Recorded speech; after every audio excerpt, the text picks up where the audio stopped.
What's going on, guys? It's been a while since I've had any videos out, and I'll go into that later, but Andrew is here, and he's actually ferrying an aircraft from Broadhead, Wisconsin down to West Virginia. And guess what? We are always together doing like aircraft reviews, and that's what he's going to do. He's going to talk about this Taylorcraft, tell us a little bit about it, how it flies, all that good stuff, and then we're going to go fly it around. And then eventually maybe another video. I'll tell you guys, I don't know if you can see, I haven't worked in about a month. I've been on vacation, but I also lost 40 pounds, so we'll have to see what that's all about. So Andrew, on purpose. Yeah, on purpose. On purpose.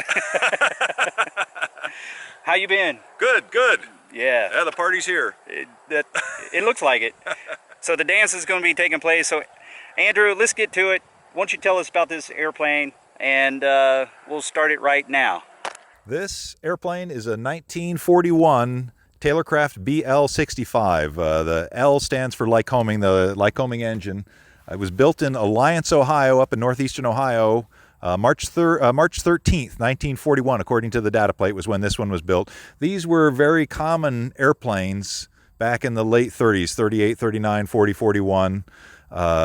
C.G. Taylor, who owned the company, and he kind of came up with the concept for this airplane. He actually designed the first Piper Cub. A lot of people don't know that, but C.G. Taylor designed the first Piper Cub. But he wanted to have a plane in the Piper Cub, you sit one in front of the other, and C.G. Taylor wanted one where you sit side by side. He had some differences with Mr. Piper, and then they ended up splitting up, and CG went his own way, went to Alliance, Ohio, and designed the Taylorcraft, and they were kind of the competition for the Cub. They built hundreds of them, maybe over 1,000, but certainly they built hundreds of them in the late 30s. It's faster than a Cub. You do sit side by side, so it's easier to talk to the person next to you. There certainly are some advantages to it over the Cub. The Cub, Piper was a genius in marketing, and so, you know, even today people really want Piper Cubs more so than Taylorcrafts, but as I said, the Taylorcraft did have a lot of advantages. It was faster, maybe a little bit more roomy. You know, those are kind of big things, making it faster, so, right. And still carry two people. But yeah, it was a very popular airplane. Well, you know, I've been to Alliance, Ohio. I've flown out of Barber Field there, and I flew a Twin Otter out of there, and actually did some barnstorming out of there back in 2014. So it was really fun. A lot of people know the little bit of history up there about the Taylorcraft aircraft. I don't know anything. I didn't know. Really, the designer was really one of the first designers for the Piper Cub. Right, that's right. So, yep, it was a Taylor Cub. The very first Cub was called a Taylor Cub, and I don't think Piper liked that. I think he wanted to be called a Piper Cub. Oh. But as I say, they had a falling out, and Taylor moved off and did his thing, and good for him, because it's a good airplane. I own an airplane actually about like this, and I've flown it over Alliance also. And the factory where they built these in 1938, 39, and up through the 50s is still in existence there. The factory building is just south of Barber Airport up in Alliance. Wow. Well, can you give us some specs? What's the horsepower with this Lycoming? I know a lot of these aircraft at this size, we really focus on a Continental 65, and then where does this Lycoming come into effect, and how is that compared to a Continental? It's actually kind of interesting. Both Continental and Lycoming made 55 horsepower engines originally, and then they realized they really needed a little bit more horsepower. Continental designed a whole new engine that was bigger and made 65 horsepower. Lycoming took their 55 horsepower engine, updated the oil system, put a smaller prop on it so it turned faster, said, okay, now it's a 65 horsepower engine. And so it's not, the 65 Continental has more oomph than a 65 Lycoming. It's well known that the Lycoming is just not, the cubic inches aren't the same. And as they say, there's no replacement for displacement. The Continental is a bigger engine. They're both rated at 65 horsepower, but the Continental has more torque and more oomph to it. Yeah, I hear that all the time with my new Standard, since I'm the only one powered with a Continental 220, you know, W670, and everybody else has these Wrights. And, you know, I get off the ground just as quick, but where they beat me is climbing. So, right. Yep. So, man, this is such a beautiful airplane, and I tell you, I'm just impressed with it. You always get to ferry these airplanes. How many airplanes have you ferried so far? Boy, I don't know. I've never counted them all up. Usually it's about 4 or 5 a year, and I've been doing it for probably 30 years. So, you know, it kind of adds up. It might be up to 100 airplanes that I've done various trips in. Yeah. This one is kind of funny. The owner, the buyer that it's going back to, sold it to the guy in Wisconsin who just sold it back to him. So it's going back to where it was a couple of years ago now. Wow, that's pretty cool. Yeah. Well, a couple more things. What kind of cruise speed? What's fuel burn? It seems to be burning less than 4 gallons an hour, which is very economical. I flew it over an hour and a half and only put 6.5 gallons in, so it seems to be burning less than 4 gallons an hour. I think I've had a headwind all day, as usual, even going east, but I think the normal cruise speed is in the high 80s, like 87 miles an hour, and of course it depends on the prop and how hard you want to run it and stuff. Boy, that'll do circles around a Cub. Yeah, it does. It is good. You know, especially when you have a headwind, it really makes it better than a Cub. It doesn't seem to slow you down as much. Wow. But yeah, I think it weighs probably mid 700s. I'm not really sure, but I would guess the empty weight is in the mid 700s, and I think the gross weight is up around 1,300, somewhere around there. Okay. Yeah. Well, another thing that's unique about it, well, it's not unique, but aircraft at this age, steel tubing fuselage, wood spars. I'm sure, are these wood ribs? The ribs are aluminum. The ribs are an aluminum truss. The spars they're wooden spars. And yes, a steel tube truss for the fuselage, and the tails are made of steel tube also. Yeah, no electrical system whatsoever, so we'll have to hand prop it, and you guys can critique us on that. I'm sure you guys will. And really, from there, it's a beautiful airplane, so let's go and just do a quick walk around. This airplane, as we said, is a 1941 Taylorcraft BL-65. It was awarded the Grand Champion Antique Trophy at Oshkosh in 1994, which is, it's really probably the biggest antique airplane trophy that you can win, is the Grand Champion at Oshkosh. And this airplane won it in 1994. So it's a little bit of an older restoration, but there are certain things about it that are unusual to see in a restored Taylorcraft. For instance, the windshield is made from 3 pieces of plexiglass, actually 4 pieces of plexiglass. Instead of nowadays they have molded windshields that have a great big curve to them. These are 4 pieces that just have flat curves to them, and they're riveted together with these strips, which is exactly the way it was done in the factory, but you almost never see that anymore. So that's one of the unusual things. We'll look at the tail wheel later. The tail wheel doesn't swivel. Most modern tail wheels, they have a breakout point where they'll break out and they can full swivel. This one steers, but it doesn't full swivel.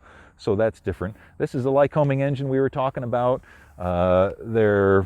It's really kind of an antique engine. They are known to sometimes have problems. The head gaskets sometimes blow.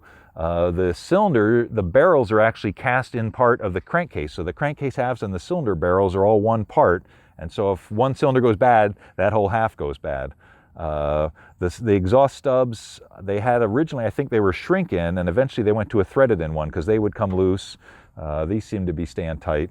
Most of the airplanes that are still flying have a modern air cleaner on them. This one has the original, just a little scoop. It just takes cold air in the bottom, and that's original.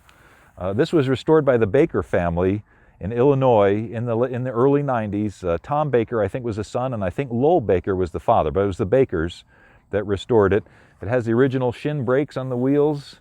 They're cable-operated mechanical brakes on the wheels. They're very light aluminum wheels, 6-inch wheels, and that's all authentic. Everything's nicely faired in. If you look at the wing, one of the big differences between the Taylorcraft and the Piper Cub is the airfoil, the section, the cross-section of the wing. You'll notice it's easy to see here. This has a big curve. If I exaggerate, it has a curve on the bottom. The Piper Cub is flat on the bottom, which were most of the airplanes had flat-bottomed airfoils. The Aeronca Champ has a flat-bottom airfoil. It was kind of an advanced thing to have this. I think it's an NACA 23012 airfoil, I believe. But to have it's in a very efficient airfoil, and Taylorcrafts are known to glide very well. I actually, in the Taylorcraft that I own, I used to do a dead stick aerobatic act where I shut the engine off at 4,000 feet and do loops and rolls while gliding with the engine shut off. So this is one of the things that made it an efficient airplane. One of the other interesting things, if we go back to the tail, everybody always asks the question, there's little flippers, we call them, under there, and that's the trim for the airplane. Instead of having a separate or a tab built into the elevator, they have these separate little flippers there. They actually don't work very well, and so They ended up going to trim tabs on the elevators like everybody else had, but that was kind of a Taylorcraft thing, and it is kind of rare. It's only on the 19, I think the cheapo models from 39 to 41, I think, had the little flippers. This is something else. You can see that the numbers are stenciled on as they would have been originally. Nowadays, everybody just masks them off and you have the whole thing without the stencil breaks in them. But it was, again, the bakers made very big effort to make everything exactly the way it was in 1941. And there's the tail wheel. It's built by the Heath Company. And again, it doesn't full swivel. Most of the modern tail wheels, they have a breakout point where they full swivel. This one, you can't push the airplane backwards. You actually have to lift the tail off the ground because otherwise the tail wheel will get stuck. But you can see the steering springs.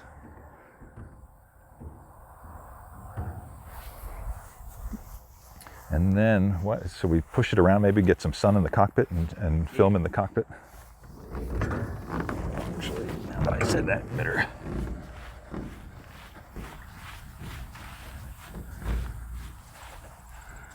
Let's see if that'll get anything in there.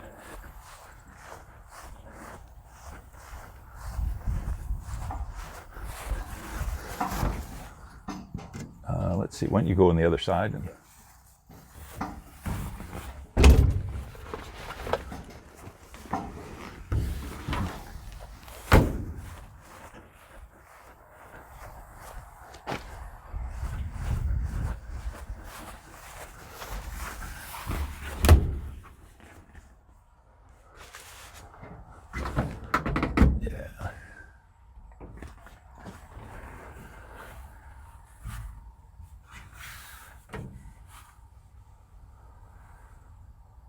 You rolling? This is the cockpit of the Taylorcraft. I'm 6'2½", and I actually fit in here okay. I have about 700 hours in Taylorcrafts, and it's not too bad for somebody my size. But this is the cockpit. This again is 1939 original stuff. This big tachometer, these are kind of hard to find, and a lot of times they've been replaced over the years. But it's a great big Stuart Warner tachometer. It has the oil pressure on one side, oil temperature on the other side. Airspeed's over here, magneto switch is over here, carburetor heat and cabin heat are over here, and a parking brake. The little panel in the middle, of course, is the throttle. This primer is actually kind of rare. Most primers you pull them out and have to push them back. This is a spring-loaded one where you just pull it out and release, and it automatically primes. And then the fuel shut-off is here. You pull it out to shut it off and push it in to turn it on. And this little red thing, there was an airworthiness directive or a warning thing basically. Originally, the carburetor heat knob was right next to the fuel shutoff, and sometimes the pilots would pull the fuel shutoff instead of the carburetor heat and shut the engine off where they didn't mean to. So they had to add something that makes it two actions in order to turn the fuel off so that people don't do it by accident. Altimeters over here. These big round wheels are very cool.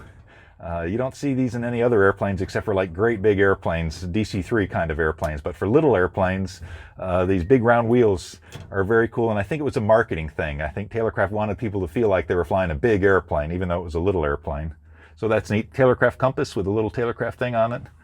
This one's a little misty in there. It's hard to see the numbers on it, but that's an original 1939 thing, which is very interesting. The brakes down on the floor, you can see two tiny little pedals for your heels, heel brakes. They don't work very well, which is okay. Most of the time you don't really need good brakes on an old airplane, but they're a little awkward to get to. Some people don't like them.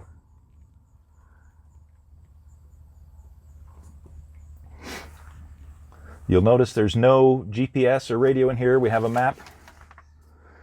That's key. It's even a recent map, which is sometimes surprising for us.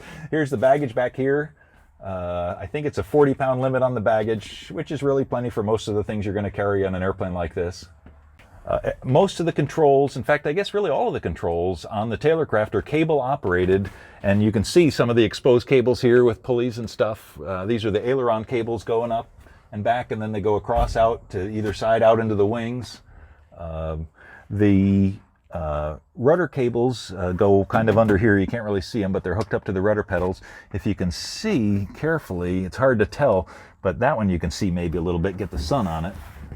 From that rudder cable coming off of there, they're hand-spliced cables, which again is a 1939 thing that you very seldom see on modern airplanes, where they kind of weave the cables back into themselves the way sailors did back in the old days.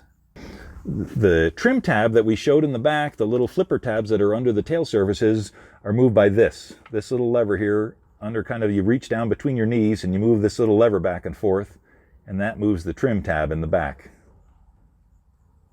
It's not very effective, but it does work a little bit. It helps you in cruise at least to keep the trim even, so you don't have to hold pressure forward or back on the control wheel.